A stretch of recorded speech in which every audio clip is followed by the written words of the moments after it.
रात के 2 बज रहे थे। पीटर, जो कि एक उबर कैब ड्राइवर था, अपनी कार में बैठा बस अपनी आखिरी ड्यूटी का वेट कर रहा था। रात बहुत हो चुकी थी और उसे बहुत जोर से नींद भी आने लगी थी। इंतजार करते करते उसकी आंखें लगने ही वाली थी कि उसका फोन बज उठा। किसी ने पास में ही एक टैक्सी बुक की थी।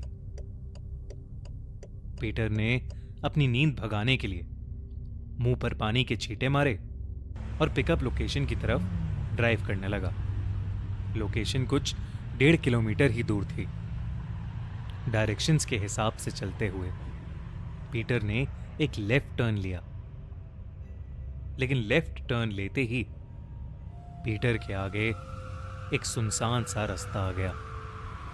उस रास्ते की सड़क थोड़ी कच्ची थी और उस पर अंधेरा ही अंधेरा था, पर पीटर बस अपने दिन की आखिरी राइड पूरी करके घर जाना चाहता था, तो वो बिना कुछ सोचे उस रास्ते पर ड्राइव करता रहा। बुकिंग किसी राजीव के नाम से थी, पर पिकअप लोकेशन के पास पहुंचते ही पीटर को एक लड़की दिखाई दी। नीले रंग की सुंदर सी वेस्टर्न ड्रेस पहने उस लड़की ने पीटर को अपने हाथ के इशारे से रोका। ऐसा लग रहा था कि वो लड़की किसी लेट नाइट पार्टी से आ रही है या किसी पार्टी में जा रही है। वो लड़की गाड़ी की पिछली सीट पर नहीं, बल्कि फ्रंट सीट पर जाकर बैठ गई। पीटर को यह बात थोड़ी अजीब लगी, क्योंकि अक्सर जब पैसेंजर्स अकेले होते हैं तो वो पीछे वाली सीट पर ही बैठते हैं, खासकर लेडी पैसेंजर्स। पर पीटर ने इस बात को नजरअंदाज किया और ट्रिप स्टार्ट कर दी। उस लड़की की ड्रॉप लोकेशन 7 किलोमीटर दूर एक हॉस्पिटल की थी। हॉस्पिटल का एड्रेस देखकर पीटर से रहा नहीं गया और उसने लड़की से पूछा कि वो इतनी रात को हॉस्पिटल क्यों जा रही है, क्या सब ठीक तो है। पहले तो उस लड़की ने पीटर को अनसुना कर दिया और उसे कोई जवाब नहीं दिया, लेकिन कुछ दूर जाकर उसने कहा, मेरे हस्बैंड उस हॉस्पिटल में एडमिट हैं। ये सुनकर पीटर को उस लड़की के लिए हमदर्दी महसूस हुई। गाड़ी में बैठी वो लड़की बिल्कुल चुप होकर बस खिड़की से बाहर देखे जा रही थी। पीटर को समझ आ गया कि वो लड़की परेशान है और शायद इसीलिए ज्यादा कुछ बोल नहीं रही है। पीटर भी उसके बाद ज्यादा कुछ नहीं बोला और गाड़ी चलाता रहा। कुछ देर बाद उस लड़की ने फिर से कहा, आज ही के दिन 2 साल पहले मैं और राजीव ऐसे ही एक रात एक पार्टी से वापस आ रहे थे। बहुत खुश थे हम। उस दिन भी हमने एक कैब ली थी, लेकिन इतना कहकर वो लड़की चुप हो गई। पीटर ने कहा, लेकिन क्या? पर वो लड़की कुछ नहीं बोली। पीटर थोड़ा घबराते हुए उसी की तरफ देख रहा था कि अचानक पीटर का ध्यान गाड़ी के रियर व्यू मिरर पर पड़ा और उसके होश उड़ गए। वो लड़की रियर व्यू मिरर में दिख ही नहीं रही थी। ये देखने के बाद पीटर के पसीने छूटने लगे, क्योंकि उसके साथ जो लड़की बैठी थी वो कोई मामूली लड़की नहीं, बल्कि शायद एक भटकती आत्मा थी। पीटर ने अपने बौखलाए और बेचैन मन को किसी तरह शांत कराया और हिम्मत से काम लिया। उसने एक तरकीब सोची। पीटर ने अचानक से गाड़ी के ब्रेक लगा दिए।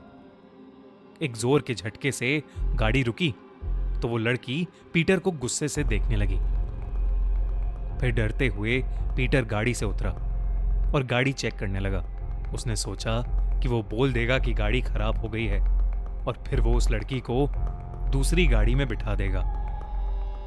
लेकिन जब वो वापस मुड़ा तो वो लड़की उसकी गाड़ी में थी ही नहीं। बल्कि वो आसपास कहीं नहीं दिख रही थी। पीटर को अब बहुत डर लगने लगा था। वो जल्दी से गाड़ी में बैठा और अपनी कार स्टार्ट करके वहां से तेजी से निकल गया। उसे बस अब जल्द से जल्द घर पहुंचना था। लेकिन अचानक उसकी गाड़ी के सामने वही लड़की आ गई। पीटर ने जैसे ही गाड़ी रोकी, उस लड़की का रूप बदल गया और वो एक भयानक चुड़ैल बन गई। पीटर ने फिर हिम्मत की और गाड़ी स्टार्ट कर दी और वो गाड़ी को उस चुड़ैल के आर पार ले गया। पीटर अपनी गाड़ी लगभग 80 किलोमीटर पर आवर की स्पीड पर भगा रहा था। कुछ ही पल बाद जब पीटर ने रियर व्यू मिरर से पीछे देखा तो वो सुन पड़ गया। वो लड़की उसकी गाड़ी के पीछे आ रही थी। पीटर जितनी भी स्पीड बढ़ा रहा था, वो उतनी ही तेजी से पीटर के पीछे पीछे आ रही थी। पीटर इतना घबरा उठा कि उसने पीछे देखना ही बंद कर दिया। लेकिन वो चुड़ैल पीटर के बगल में आकर उड़ने लगी। उसने पीटर को एक बहुत ही डरावनी नजर से देखा और पीटर का स्टीयरिंग व्हील पर से कंट्रोल हट गया। उसकी गाड़ी डिसबैलेंस हो गई और पीटर सीधा एक डिवाइडर से जा टकराया। ताज्जुब की बात यह थी कि उस डिवाइडर के सामने ही वो हॉस्पिटल था जहां उस लड़की की ड्रॉप लोकेशन थी। पीटर के एक्सीडेंट की जोरदार आवाज सुनकर हॉस्पिटल के कुछ लोग दौड़े दौड़े पीटर के पास गए। पीटर जख्मी हालत में बेहोश पड़ा था और वो चुड़ैल वहां से गायब हो चुकी थी। पीटर को उसी हॉस्पिटल में एडमिट किया गया। जब पीटर को होश आया तो एक दिन उसने हॉस्पिटल स्टाफ से पूछा कि क्या कोई राजीव नाम का आदमी वहां एडमिट है। तो वहां की एक नर्स ये सुनकर थोड़ी चौंक उठी। उसने पीटर की पूरी कहानी सुनकर उसने पीटर को बताया कि 2 साल पहले उसी रात, जिस रात पीटर वहां एडमिट हुआ था, राजीव नाम के एक आदमी का पीटर की तरह ही एक्सीडेंट हुआ था, जिसमें वो और उसकी वाइफ दोनों बुरी तरह घायल हो गए थे। राजीव तो नहीं बच पाया था, लेकिन उसकी वाइफ को डॉक्टर्स ने बचा लिया था।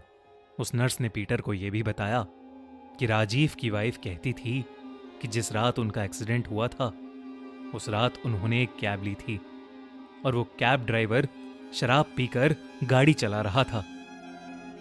उन्होंने जब उसे गाड़ी रोकने के लिए बोला तो वो बदतमीजी करने लगा और उसी कहासुनी में उन लोगों का एक्सीडेंट हो गया।